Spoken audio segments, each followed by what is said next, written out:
महाभारत भाग क्रमांक 72 ऋष्यशृंग. अंगदेशाच्या सीमेवर असलेल्या घनदाट वनात विभांडक ऋषींचा आश्रम होता. त्यांच्या पुत्राचे नाव होते ऋष्यशृंग. अत्यंत पवित्र, निरागस आणि तपश्चर्येने तेजोमय. त्याने संपूर्ण जीवन वनातच घालवले होते. जगातील मोह माया त्याला मुळीच ठाऊक नव्हती. त्याच काळात अंगराज्यात भयानक दुष्काळ पडला. राजा रोमपाद अत्यंत चिंतित झाला. पिके जळून गेली, नद्या आटल्या आणि प्रजाजन हवालदिल झाले.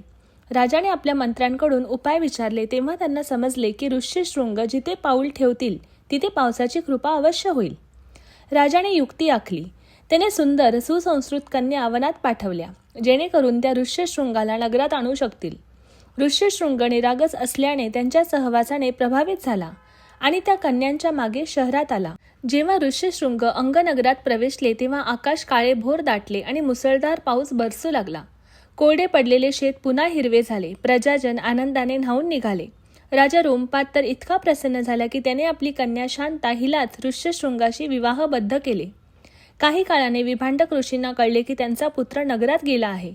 ते रागाने तिथे आले, परंतु जिथे त्यांनी तपस्वी मुलगा आणि सोज्वळ सून शांता हिला पाहिले तिथे त्यांचा राग विरघळून गेला. त्यांनी दाम्पत्याला आशीर्वाद दिला आणि म्हणाले, राजकार्यासाठी इथे थांब. पुत्र जन्मला की वनात परत ये. अशा रीतीने ऋष्यशृंगाने आपली पवित्र शक्ती लोककल्याणासाठी अर्पण केली.